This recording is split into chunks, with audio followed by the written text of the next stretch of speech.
Welcome to the Investor Financing Podcast, where we interview real estate investors and lenders so you can learn all the secrets to getting your projects funded and scale your portfolio. Learn about fix and flip loans, BRRRR financing, rental, fix to rent, commercial, multifamily bridge loans, business loans, and so much more.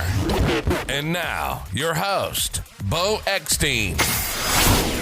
All right, guys, we are live now, and I have a very special guest, and today we're going to be talking about the BRRRR strategy, and I don't really need to introduce you. I think my listeners pretty much know who you are because we've been at many events together, and they follow Bigger Pockets. But we have David Greene, co-host of Bigger Pockets, top producing real estate agent in the Bay Area, real estate investor, all-around great guy, and he is, I always consider him and Daniel Ramsey like the two greatest business minds that are in their 30s. So anyways, please, I was trying to think of Daniel's like 39. Daniel will be very happy to hear that. Yeah, I think he's 39. Is he? I think he's just so wise beyond his years. Yeah, I know, and I always say the same thing. You two are like the guys I'll listen to because you guys just can break down businesses very well. And I think that's the good strategy to have. But anyway, this is a newer podcast and we haven't even officially launched. So this will be airing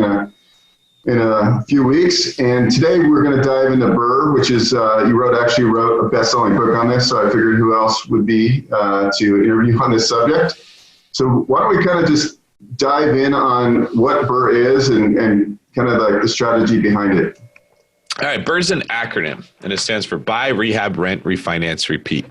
And it's simply the order in which you would go through the investment cycle. So you're going to buy a house, you're going to fix it up by rehabbing it, you're going to rent it out to a tenant, you're going to refinance it with a bank. That part can be opposite. You can refinance before you rent, whatever the bank will let you do. And then you're going to repeat that process. And the reason that we recommend people do BRRRR investing is, well, there's several reasons, but the biggest one is it forces you to get a better deal.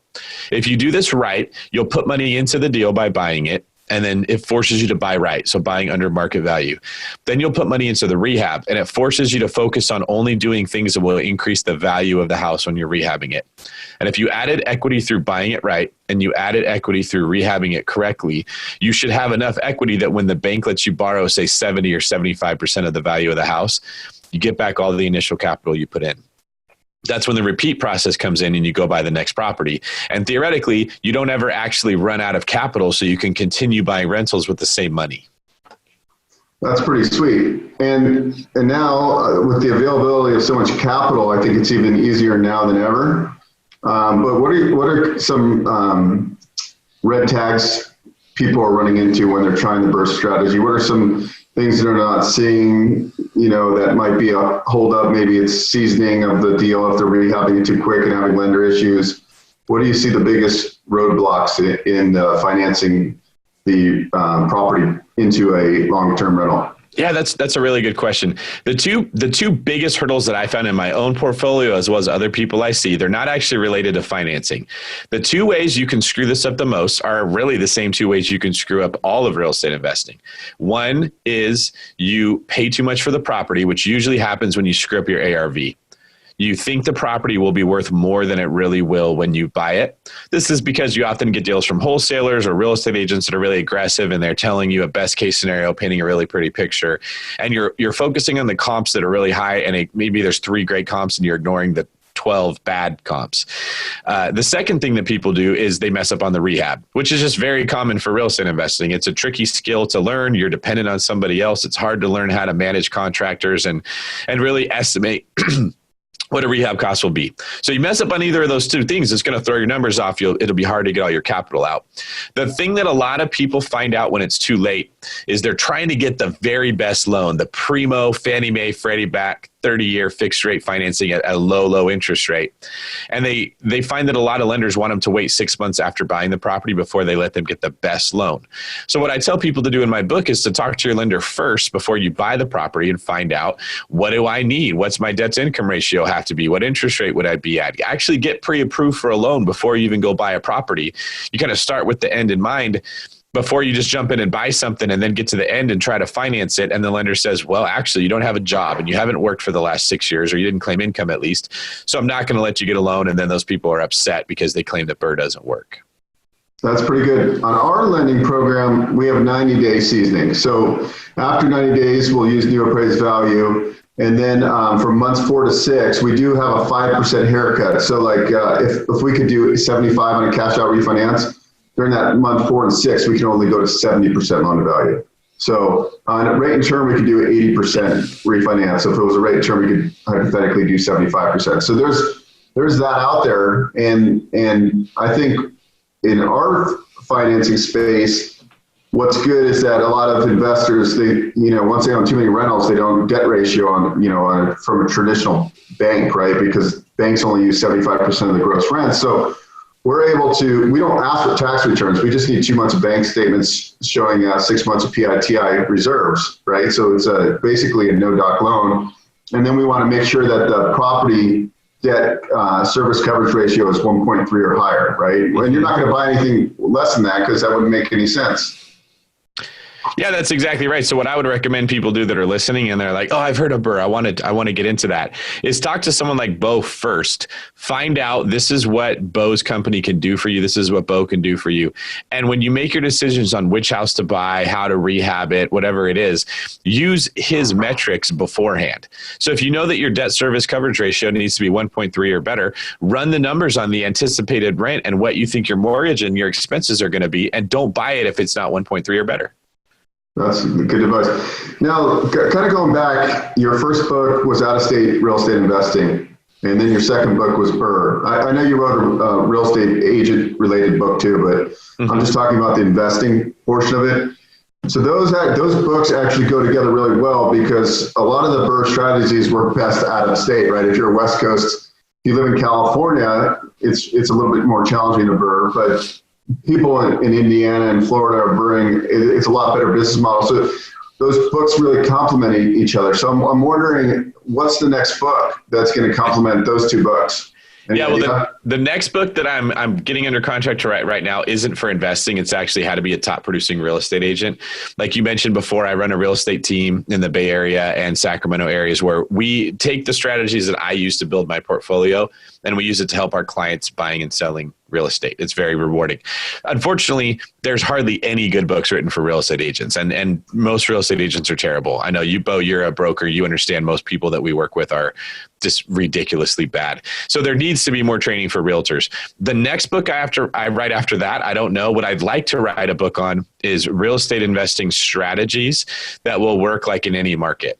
So I want to detail things like, when you sell a property, you get hit really hard with capital gains taxes and you get hit really hard with commissions and fees. When you BRRRR a property, it's buying a house, fixing it up, but instead of selling it to somebody else, you're refinancing it and keeping it. And there's strategies like you could buy a house and put it on a 15-year mortgage. Let's say it just breaks even. And then next year you do the same thing. You put that one on a 15-year mortgage. Next year you do the same thing.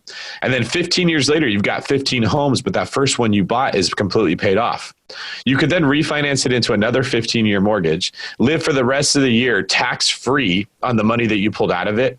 And then next year, the second house you bought would have paid off. You then refinance that, live tax-free off of that money. Those 15 houses would just create a cycle of every 15 years they pay off, and you would never work again for the rest of your life. And you probably would pull more money out than you needed to live on, which you could then go to buy more rentals if you really wanted to.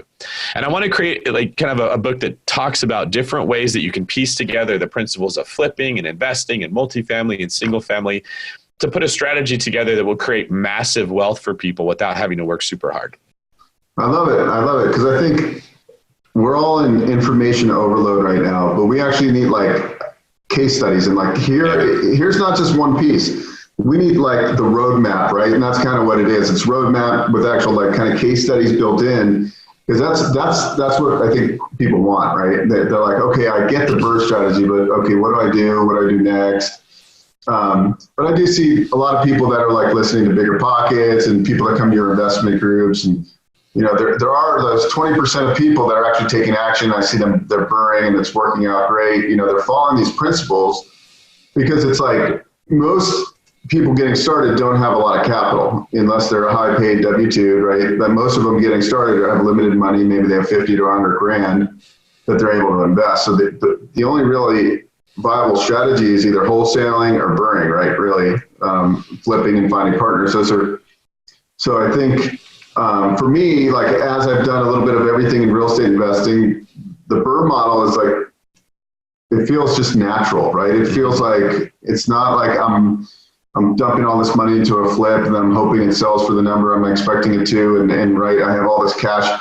It's kind of a predictable method for long-term wealth. And going back to what you're saying is like, if you're just flipping, you're getting taxed at the highest rate, right? So like, why not do it tax-free? And so like, I love the concept of what you're going to write next, and it'll go good in the saga of books. So that's good. The saga. One thing I like to tell people that have these big aspirations of flipping homes, like before we even went on air here, you and I were talking about home flipping struggles and victories. When you succeed, when you do everything right, when it all works out for you, the government comes in and takes about half of your profits. Okay. If you thought you made 50 grand, you didn't, you made 25 grand. And when you fail, which is going to happen just as often as you succeed, if you're really pushing it, nobody comes in and says, here's half of your losses back. So your upside is capped, but your downside, man, you could sink as far as you can go. And that's what makes flipping not a great strategy for long-term wealth. It's a shot of adrenaline that can get you some capital. Sometimes you come across a property that doesn't make sense to keep as a rental. It's in a bad neighborhood. You would just have to borrow so much to get your money back out that it's just priced too high to be a good rental property. And in that case, you got to flip it. It's better than nothing. But people who get addicted to home flipping, they make way less money than what they actually think, because you're not taking into consideration how much the government's going to come take. And also too, I think a lot of wealth's created in market cycles, right? Like if you can't time everything perfectly, right? But we generally know there's movements in the cycles. And like when you got started investing, right, you were kind of like a perfect storm. I mean, now you're being a lot more cautious in your investments, right? Because you realize that when you realize we're at a peak market, and that you're only going to buy a great deal right now. And so I think a lot of investors force themselves to buy, but also it's timing. You can make more money in those cycles than you can, flipping 30 houses that year. So I think that's kind of the strategy that going forward is that I want to live by is to kind of wait for those opportunities. And then when the market's right and the opportunities present themselves, then you strike, but I don't want to be on a vicious cycle where I have to do deals to make a living, right? Like that doesn't make sense. You want to do it so it's like complementing everything else, and you can kind of forget about it. I remember you saying like, you don't even look at your rental properties as income really right now. You just kind of try to pay off the debt and don't even use that money to live on, right? So that's also pretty smart. You're exactly right. I think if you want to do this long term, you have to look at what psychological factors are going to come back to haunt you. Like what's going to make you make bad decisions. And when I look at bad decisions that were made and you talk about bad decisions you made, we always find patterns. And there's usually a few of them. Like one we were talking about earlier was not paying enough attention to what your partner was doing. You can lose money that way when they're using your money and you're not watching what they do. Not inspecting what you expect. Not really looking very closely at what are the agents on my team doing when I'm not in the office. That can burn you. Another would be, like you said, when you're dependent on flipping or wholesaling as a source of income to actually live off of, you'll feel a lot more pressure to do a deal that your gut's telling you don't do it. Where I don't ever want to feel that pressure. I want to be excited about every single deal I do. So there are absolutely still deals to find out there, but you're going to work harder to find them than you were when I started in 2009 or 2010, 2011. And if I had no other opportunity, I'd be out there hunting those deals. But lucky for me, I started a real estate business. I just started a mortgage company. I run a private mastermind where I teach other people like the techniques and the tools that I use to become successful. So I've got other ways that I can generate income, and I'd rather put my time towards those, save my capital. When the market turns around and it's a tough market and nobody else wants to buy real estate, that's when I'm going to be jumping in and buying it. When it's a really hot market and everybody wants to buy real estate, I don't want to go compete with the masses. I'll back out, I'll let them do it, and I'll sell houses to people who need somewhere to live. as long as you understand you don't want to be following the crowd all the time, you'll never feel that pressure to do a deal that you shouldn't do. And I'm very nervous about the people that only feel confident when everyone else is doing something, because those are all the people that are brand new, don't know what they're doing, and they're trying to raise capital from their buddies to go buy houses, having zero experience with how this goes. Those are the ones that are going to, get hurt. Like we saw people getting hurt in 05, 06 when they're like, hey, real estate investing is easy. Houses go up $100,000 a year. Let's just go buy one and sell it in a year. I had this borrower come to me and he was asking for a second lien on one of his flips. So I'm like, send me your spreadsheet of your flips that you have going and let me take a look what's owed and all that stuff. Mm-hmm. Every property, he had borrowed every single penny of it, and he got enough money just to close. Then his whole thought process is like, well, I'll just raise more money once I close for the rehab. And I'm just thinking, this guy does not know what he's in for. Okay, he's got a couple $1 million out there. I mean, it's just people, they don't realize that it's gonna. I mean, I know there was just an article that we're at historic low housing levels, but at some point you got to realize that, people aren't gonna once that collapses, you're done. He's gonna be done. And the writing's on the wall. The writing's on the wall. I've had people ask me, they're like, hey, I want to invest with this, a different guy. I want to invest with this guy. I said, don't invest with this guy. I said, don't. What do? They invest with the guy. Mm-hmm. Lost all their money. It's like, you gotta, I don't know how people can take their life savings and take it and bet on one horse that they have no experience with, right? It's like the lottery. So people are doing some really dumb things, and hopefully somebody listening to this discussion just is like, I'm going to take risk. We have to take a little bit of risk no matter what, but be conservative too at the same time, right? You gotta take the risks sometimes, but you also got to be realistic with your risks. Well, yeah, that's a really good point. And I look like, to most people, that I'm really aggressive and I'm out there skirting the edge. They don't realize I'm incredibly more conservative than what most people think. I am taking risk buying properties, but before I ever go take a risk, I do something to offset that risk so that worst case scenario, if it happens, I'm okay. So this guy, he's out there buying properties without capital to fix them up, trusting he'll be able to raise money. He'll raise the money. He'll go fix it up. He's kind of playing musical chairs. And as long as the music is on, he's okay. The problem is when the music stops and you're in between chairs, you got nowhere to sit. That's where you're going to lose. The way I set this up, I wouldn't be buying properties like that unless I had a massive amount of money in reserves, so that I knew if the music stops and I bought this house and the value goes down, I can still rehab it. I can still rent it out. And if I lose some money every month, it won't matter. I've got 12 years worth of reserve set aside for that property. And in 12 years, it's very safe to say the economy is likely to turn around, or I'll just have paid the loan down to where I'm not upside down anymore.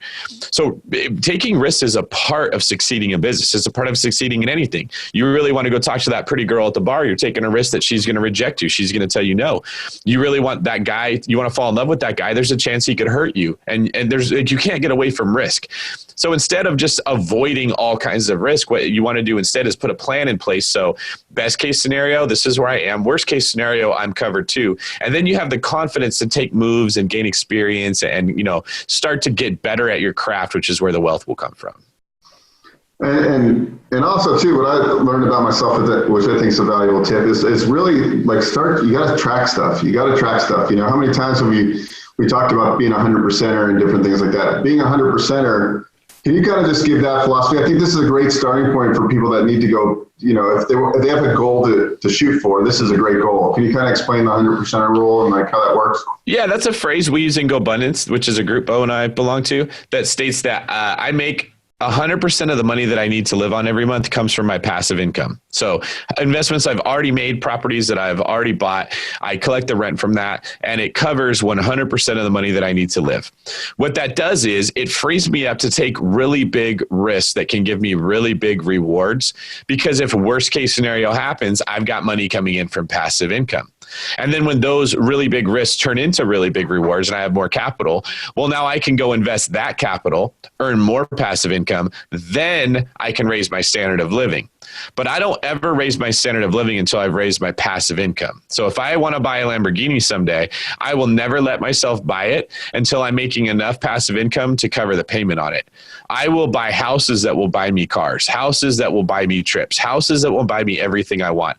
I will never let my time buy me those things. It is not worth trading my time to have a really cool car or take really cool trips. I'm happy to do that if I have money coming in from investments to support it that's never going to run out, and that income is going to go up every single year. So that was an understanding that I had when I was young, that I'm going to work really hard, invest my money really smart, build up some passive income, and then let that dictate the standard of living I have. So if I want to, do a really cool thing, it doesn't mean I'm going to go work 6 months to get the money to do it. Nope. I'm going to work for longer than that, invest that money. Then when the investment finally starts to produce something, I'm able to spend that money on nice things.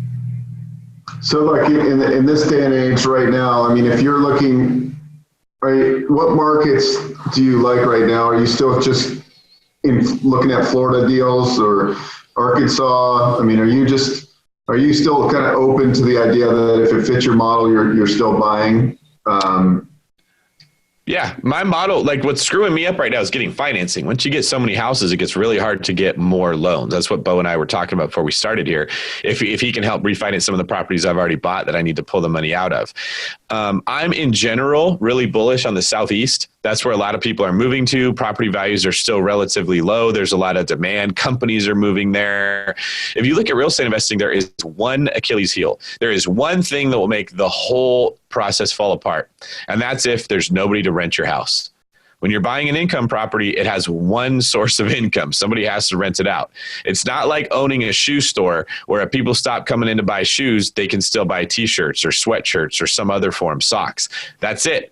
So if you buy in a place where people are leaving or nobody wants to live, it doesn't matter how good you think that deal is. If there's no one to rent it out, you're going to end up losing money. So I like to see where's the population moving to, where are the long-term trends. Florida's in the Southeast. I still like Georgia. I do still like Arkansas. Any of those kind of like the Southeast areas where I see a lot of companies are moving to is where I'm looking. And your purchase prices are usually like 100,000 or less. I mean, that's your typical acquisitions at 80 to 120. Is that what would you say? Yeah, because you're letting the rents dictate the purchase price using the 1% rule. So if rents are anywhere between 800 to 1,200 a month, I can spend, or I can be all in for anywhere between 80,000 to 120,000. And what happens is if you get into housing that's too expensive, right? The house is 300 grand. Someone's got to pay 2,500 to $3,000 a month for rent to live there. And odds are with interest rates this low, that person can just go buy something. So you run out of tenants at that price range. Nobody wants to be renting there. And then you're left with a really nice property that nobody wants to rent. So you kind of have to let the demand of the area determine what price you're willing to pay. And then you look for areas that are target rich with homes that match that price point. You're listening to the Investor Financing Podcast. We'll be right back after this break.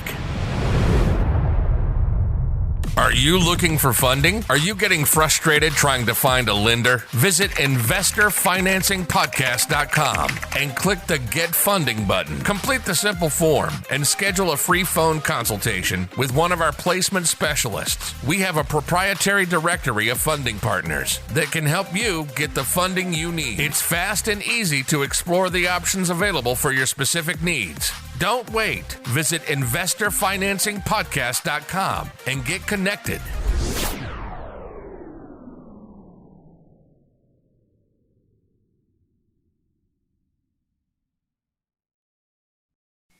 That's great. And that's kind of a model that's kind of allowed you not to get like, I mean, you kind of do it from a distance. I mean, like literally like you're far away, but also you don't get your hands that dirty now. It's just, you don't really have to think about it as much as somebody else that's maybe overanalyzing everything. You can kind of make a quick decision on a couple fundamentals. That's exactly right.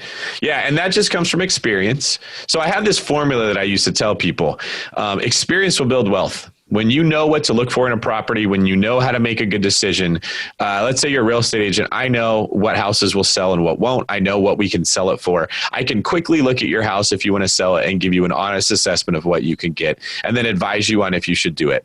In order to get experience, you have to take action. That's the only way. You got to take action. So that's why you hear Brandon Turner and I saying all the time, take action, take action, take action. Well, people won't take action until they have confidence. And this is the tricky part, is they know they should take action and they'll beat themselves up for not taking action. And they'll think that somehow that's going to make them better because they're really hard on themselves. But really, they're lacking confidence, right? And the only way that you gain confidence is by like practicing. You have to kind of do your research. You have to run through mock scenarios. You have to take like smaller actions, right? Maybe you start investing in an area with housing that's really cheap and kind of learning what you got going on. So start with your mindset. Start with why you're lacking in confidence. That will lead to making it easier to take action. Taking action will get you experience. And then you'll be in the position Beau and I are talking about where someone sent me something today. Hey, David, I see this house in Jacksonville. I know you invest there. This guy started his project. He ran out of money. He can't finish it. I think the ARV is 160. Will you take a look? Well, I don't really want to sit here and take 20 minutes out of my life when I've got other big goals to actually do a lot of due diligence to look that up. I used to do that all the time. That was the action I had to take to gain confidence in doing that. Instead, I said, hey, I'd love to. If I end up buying it, I'll tell you what I'm doing. Here's how you can help me. Look up some comps and tell me what the highs and what the lows are for this area. Ask the seller how much he thinks that he would need to finish the job as far as the rehab goes. Go here and look up the rents and then talk to a property manager and ask them what they think about the neighborhood and send me all that. Now, I know those are the main things I got to know. And if they come back and all those numbers look good, I'll put the house under contract and then I will dive in and do serious due diligence. But I'm not going to waste my time diving into this thing, looking at it really hard until I know, is this seller even motivated to sell it? Do I even get a chance? Do I want it? Is it in a war zone where I wouldn't buy it anyway? So what's the point of running it out? That's because I have experience, right? So that's why people bring me deals and I can pull the trigger really quickly or back out of it really quickly and focus on dollar producing activities in other areas of my life. I like that. That's something I really need to work on. And the art of like being able to delegate back, right? Like, because it's like you could spend the next hour doing that, but hey, if he wants to make a fee, this is what I need for you to make that fee, right? And then you put it back on him. And then I was listening to a podcast this morning, and this guy, that's what he was doing. He was basically, his outreach was to real estate agents. He would take down properties and buy them, and then he would wholesale them and get them ready, and then just put it back on the MLS. But he just built a network of real estate agents that would just feed him the deals. And so then he doesn't even spend any money on marketing campaigns or anything, right? So it's like you got to leverage the right way. And it's just like to set up a podcast, right? Like I could go to Fiverr right now and get a intro, outro done. It's amazing what you can delegate. And so like, you got to spend your time on the dollar producing activities, right? That's a huge part of being successful in anything.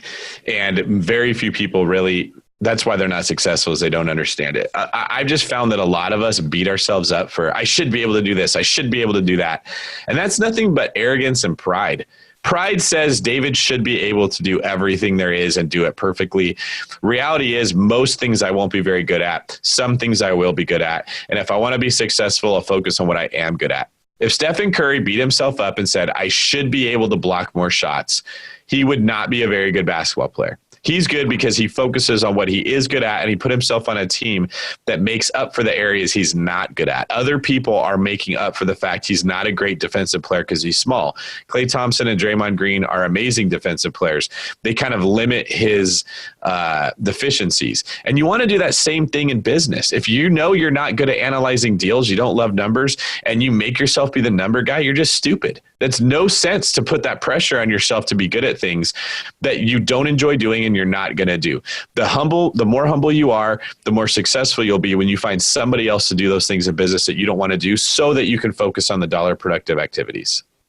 I love that. So the rest of the year, your goals, you're building out, even, you've been the top producer at your office for the last 3 years, I believe.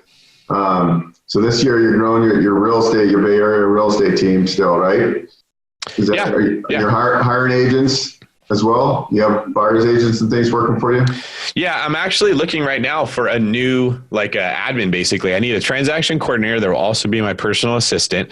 They will work very hard. They will get a ton of experience and exposure to real estate, and it should put them in a position where they can make a massive amount of money working in this industry because they'll learn things. I'm also looking for buyer's agents and showing assistants. Pretty much anyone who has a really, really big work ethic and a track record of success. One thing I found is that people that are struggling at their job will often say, "Oh, I want real estate to be the reason that I get out of my job, right? I'm just going to go learn how to invest in real estate." And Beau, you and I know those are the people that lose money. They shouldn't be investing in real estate. They don't know enough, and they're making bad decisions to try to get out of their job.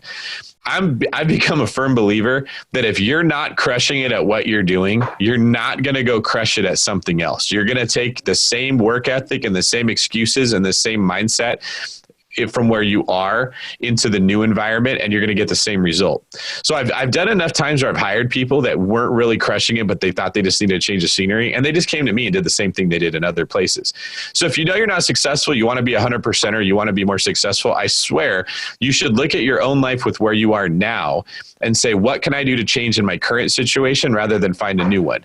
Start going to the gym, start working out, start eating better, start waking up earlier, start really trying to impress your boss, start reading more books. You got to start with where you are and prove to yourself that you'll actually take the changes before you go to a new scenario. And I think, Beau, you could probably agree. You've hired a lot of people over the years.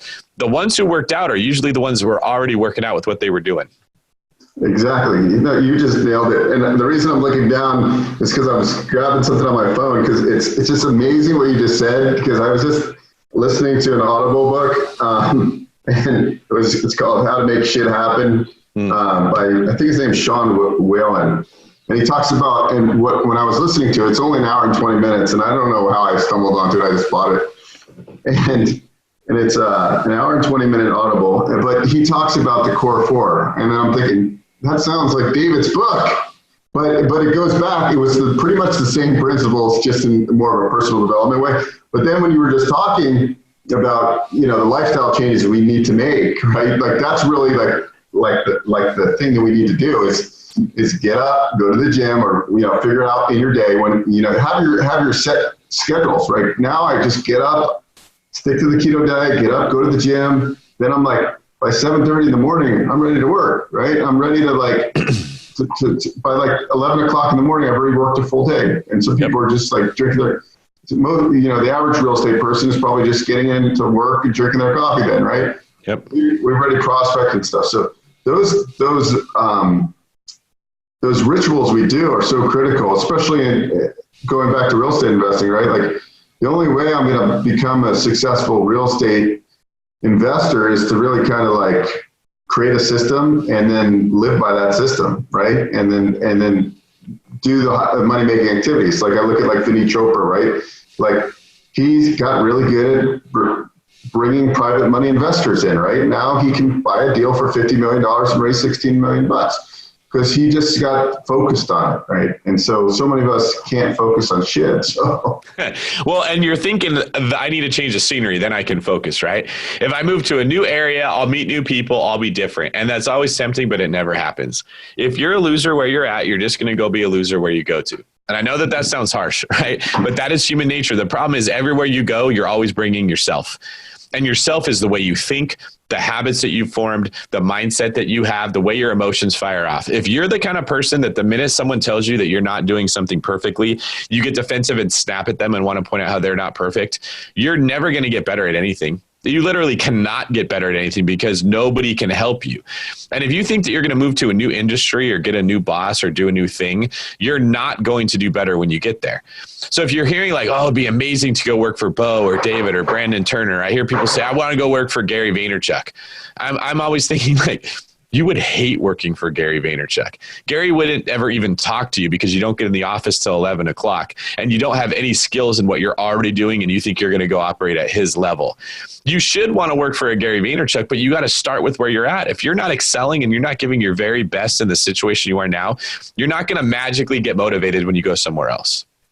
I love it. It's so true. It's like, I can speak from the heart right here because I deal with myself a lot, right? And we've had this discussion before, and it's really, it's the mindset shift you have to make, and you have to like attack it every day, and then you have to be consistent, and you got to be fearless, and you got to be strategic with your moves. And like, until I'm talking about myself now, until I, decide that, right? Like, for example, this podcast, right? It could be a piece of shit podcast, or it could eventually be a good podcast, right? Like, if I bring enough value, it'll be a good podcast. And in return, maybe people will come and want to finance their deals because I'm bringing them value and I'm teaching them things they don't know.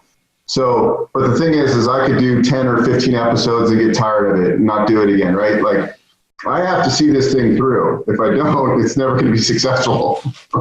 Yeah, and you should be taking that same principle, not you, but just people in general, and applying it to everything they do. If they say, David, I'm committed in 2020 to be the best version of myself ever. I'm going to be massively successful. I'm going to blah, blah, blah. I'll say like, okay, what are your goals to be a better friend? And if they go, I don't know, I never thought about it. Well, then you're not really committed to being the best version of yourself. If you're not going to put your friends before you and lay down what you think is better for you to put other people ahead of you, would I believe you're going to do that in your business? If you're not going to get out of your comfort zone when it comes to getting out of bed earlier or being more humble in your relationships, why would I think you're going to get out of your comfort zone when it comes to working for me and making phone calls to clients when you'd rather email? It's actually incredibly simple what it takes to be successful.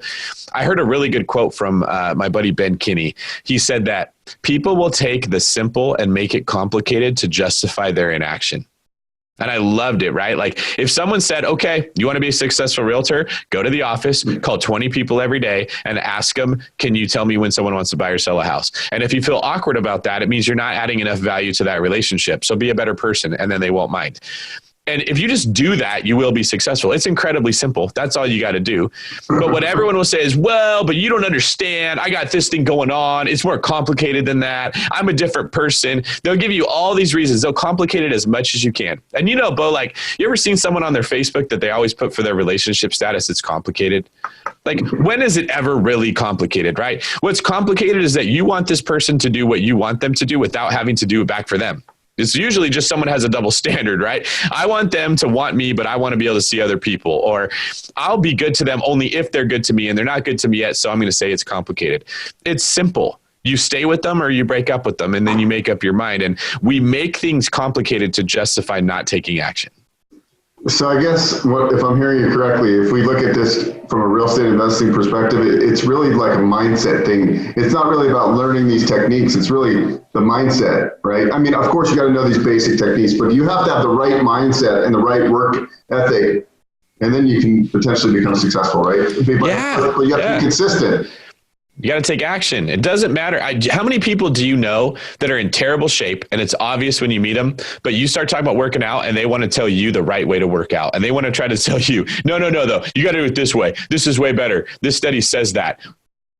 What does it matter to you that you even think you know that? Right? You worked out your ego. You don't work out your body. It doesn't do any good, but they'll trick themselves into thinking that they're smart or they're better than you because they read something in a magazine or a book. They know men's health really good, but they don't know how to actually lift that weight when they go to the gym. Yeah, it's true. I mean, I work out a lot, but I eat like shit, or I did eat like shit. And I'd get on the keto diet for a few months, then I'd get off, and then like I gain the weight back, and it's like a vicious cycle for years, right? But like, honestly, it's because I'm not fucking mentally tough, right? If I was mentally tough, I would stick with it and go, okay, yes, I might binge once in a blue moon, and that's fine. But once I binged once, I would binge for 3 months until I got disgusted again. So like, I can't blame anybody but myself, and it's because I have a weak mind when it comes to dieting. I have no problem. I can wake up every morning at 4 a.m, sometimes 3:45, get up, take a shit maybe sometimes or whatever, and be at the gym next, right? And that's easy. Okay, I can do that. That's already a habit. That's already a behavior. Now eating is different for me, right? Because I'll get hungry and then I'll go, I got to just stop and get like, a heavy burrito with cheese, guacamole, and sour cream. And once I do that once, then my mindset, I keep doing it. I keep doing it. Yeah. And it's like, okay, I already figured out how to work. All right, I have to shut that down. I have to have food near me at all times that's somewhat healthy, that fits my diet. And by doing Because that, you don't think you have to be good at everything. You're admitting I'm not good when it comes to making eating choices. So I will allow myself to say I suck at this. And that means I got to put food around me that isn't tempting. And then you're good to go. If you keep telling yourself, oh, I have to be good at everything, then you'll just say I should be strong enough to resist Chipotle every time I pass it. And you never will. And right, it's really simple. I'm mentally weak when it comes to food. That's all you had to tell yourself. The minute you accepted it, the answer became very clear. Put different food around me and I'll be good to go. Right? It's not complicated. We make it complicated because we don't want to stop eating Chipotle. That's what it really comes down to. And the same thing if you're in a sales business, like let's talk about real estate or prospecting as a lender or as a real estate investor, right? We know what we have to do to get the deals. We know if I'm a real estate agent, I need to prospect. This is my list. I need to call these people. I need to email these people. If I'm a real estate investor, here's my list of defaulted or high equity properties. Here's their phone numbers. If I'm a loan officer, I call other real estate investors and see if they need to borrow money, right? We know what we need to do, but nobody takes that action, right? Nobody will sit there and what tools have you, like if you were just starting out and let's say you were a real estate agent, okay, or you're a real estate investor, what would you do tomorrow when you got up for work saying, okay, I have no deals, I have no contacts. Let's just talk as a real estate investor because this is kind of the show. Okay. I'm a real estate investor or a new real estate investor. I've got 50 to 100 grand in savings that I'm looking to do. And, you know, I want to buy rental properties and I like the BRRRR method that I've learned about on Bigger Pockets podcast. What am I going to do to like unfreeze myself tomorrow to like get going? We talk about practice, kind of break into like what you would do to just get going. All right. So here's something I learned in my law enforcement career. We would often train to be in a gunfight because you wanted to be prepared when that would happen. But if the only way that you ever learned how to win a gunfight was getting in gunfights, you wouldn't ever get very good at it because you'd be dead. Somebody would be better than you, right? So it would be stupid to think the only way you can learn is through experience. You don't want to get experience getting into gunfights. That's one thing you don't want to do. Instead, what we would do is we would mimic the scenario where you're in a gunfight and train our brains to respond the way we want it to. I would practice taking my gun out of my holster as fast as I could, getting on target as fast as I could. And we would do things called dry firing. So you don't even have a bullet in your gun, but you would practice holding the sights as still as you could, squeezing the trigger as still as you could, and keeping the sight still. Now, that was very difficult. I had to train my muscles to be able to have one finger move while the rest of my hands stay still. I had to train my eyes to keep those sights really, really still. I needed repetition over and over and over to get good at that. And I had to break the whole process down into little pieces and practice each of those pieces over and over and over until it was smooth and I could do it without thinking about it. Now I'm in a position where if I actually get in that gunfight, I'm probably going to win. People think real estate investing should be different than everything else in life, right? When you first go to the gym, Beau, you don't throw as much weight as you could possibly do for one max rep and start on your first day doing that. That's how you get hurt. You start by learning the motions, learning the movements, getting your body used to what you're asking it to do. When your form is good, you start to put a little more weight on. Then you put a little bit more. Then you put a little bit more. You practice it before you load yourself up. So if I knew nothing about investing in real estate, but I wanted to learn the BRRRR method, I wouldn't go contact wholesalers and real estate agents and tell all these people, hey, use your time and effort to find me a deal that I'm not going to do anything with because I don't know what to do in a gunfight. I would practice instead. I would look houses up on the MLS or on Zillow or Redfin or whatever. And I'd say, okay, how do I find the ARV? And I'd practice over and over and over comping out that house. Then I would say, all right, how much rehab work would this be? And I'd look at the pictures and I'd talk to contractors and I'd read books and I'd try to figure out what do people pay to rehab properties. Then I would say, all right, if the rehab's this much and the ARV is this much, how much am I able to pay for that house? And I would do that over and over and over until I didn't even have to hardly use a calculator. My brain just recognized, that thing's worth 120, needs about 30 grand worth of work, right? That means that I can be paying up to $60,000 for that house. And then I'd start noticing, where am I likely to find a seller with a house like that would be willing to sell it for $60,000? Can I find them on the MLS? Do I have to meet sellers personally? Do I have to talk to everyone I know? I don't want to waste my time. So I want to be in a target rich environment with a lot of those kind of properties. Then I would say, what do I have to do to convince someone to sell it to me for $60,000? Let's say you're going off market. I'd read every book that I could on negotiating. I would listen to the people who are the best salespeople and try to mimic what they're doing. I'd learn how to build rapport with somebody. I'd practice. I'm going to say this, they're going to say this back. We call that like objection handling, right? And I'd get very comfortable with what that process was. And I'd practice it over and over and over, just like I train at the gun range. So that when you get into the live situation and you got somebody on the other end who's maybe emotionally volatile, you're not panicking and thinking, I never want to do this. You've practiced it over and over and over. If you're not willing to do that, then you don't really want wealth that comes from real estate. Straight up. If you're not willing to do that, you don't deserve to be the millionaire that real estate will make you, because you weren't willing to put the time in. You wanted it to come easy. When I hear people that's like, well, can't I just go to roofstock.com and pick out a house and like, how come it just won't cash flow? And they're so frustrated that they can't find a deal from an easy place. And they don't realize it's because everyone else is going to that easy place. The deals would all be gone. Somebody else would have already bought it if it was easy. You have to look for things in life that are hard, because that's where nobody else is looking. If you found the fountain of success and you just went there and stuck your cup in it, some hedge fund would find it too. And then they would take all the water and there'd be nothing left for you. So you just got to embrace that anything I want to do that's going to have a great result, getting in shape, working out, building wealth, is going to be hard. And that's okay. It's supposed to be hard. I got to look at myself and say, what do I have to do to prepare myself so that I can succeed when it's hard? It kind of reminds me of Andy Frisella, because I listen to his podcast, and he's just like, and you're kind of like similar. You just tell people how it is. And I love that about like his show. His podcast is really good because it's true, right? Like we all like, oh, I want to be a real estate investor.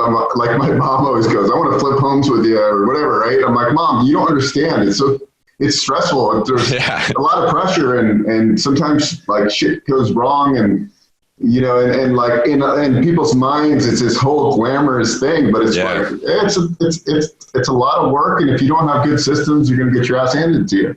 Yep. Just like everything else in life, it's not different than everything else, right? Yeah. Yeah. And I think, you know, people, they'll for like 2 years, they're going to be like listening to your podcast, right? Like, it's like, but they'll never put their feet in the water. And like, it's a total, you got to listen to the podcast, put your feet in the water, practice. And you got to look at more deals. The more deals you look at, the more deals you buy. And that's the plain truth, right? And like as a real estate or salesperson, right? The more people you talk to, the more sales you're going to make. If you're not talking to people on the phone, or you're not communicating people, or somebody on your team's not communicating with a potential customer or client, you're never going to ever going to get results in some kind of sales type business. And real estate investing is kind of like sales. You got to get the deal. You got to get the deal to make the money. That's exactly right. And if you're not sure of where to go or how to start with what you're doing. If you work at Craig and Auto Parts and you're the guy who goes and finds the part off the shelf, you better be getting it as fast as possible. Memorize where the spark plugs are.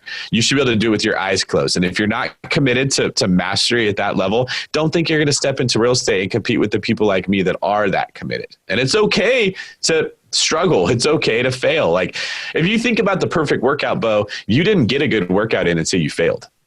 Until you tried to lift that weight and you couldn't get it up, you weren't actually done. So failing is not something we should ever be afraid of. Failure is a mark that you actually gave it your best. So when I go work out, I'm not done until I fail. When I'm in my real estate team, I set a goal to sell $50 million of real estate this year. So I want to put 3 houses under contract every single week.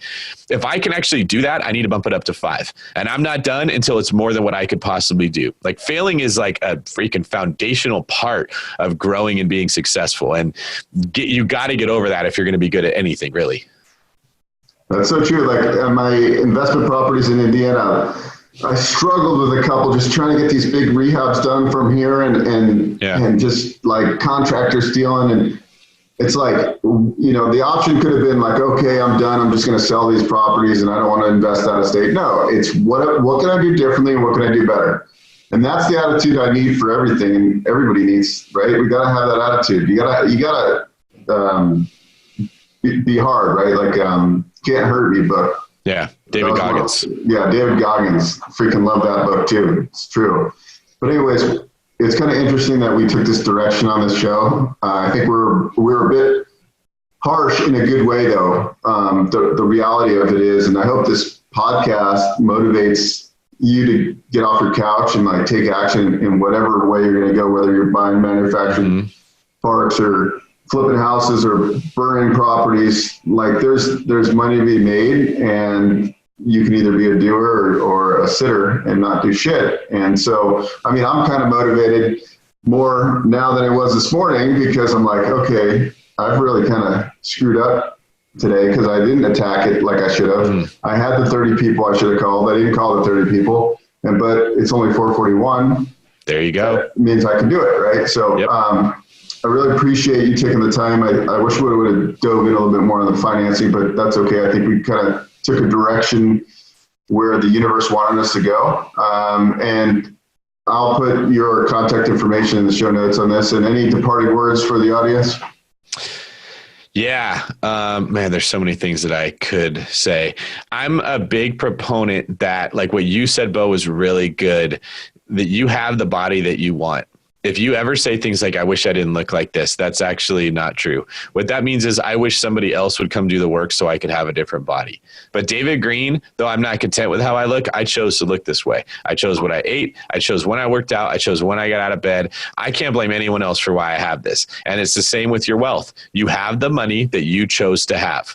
There's something to be said for not having to take risk and working for somebody else and having an easy job. And what you need to understand is that you chose that easy job. You chose to not challenge yourself. You chose to avoid the risk or the fear that comes from taking big steps. And if you're not content, you got to look at yourself first. You got to recognize I am exactly where I am because of me, nobody else. I can't blame the government. I can't blame my parents. I can't blame my friends. This is the life I want. And if that doesn't sit well with you, then there's another version of you that's inside that's trying to get out, saying, no, you could have more. And that's the voice you got to start listening to. I freaking love it. I'm actually super motivated right now. Anyways, guys, thanks for listening. And you will see the show notes under this podcast. Thank you, guys. Thanks for listening to the Investor Financing Podcast. For show notes and useful resources, please visit investorfinancingpodcast.com. For questions or comments, email info@investorfinancingpodcast.com. If you enjoy our show, please share it with your network. Until next time.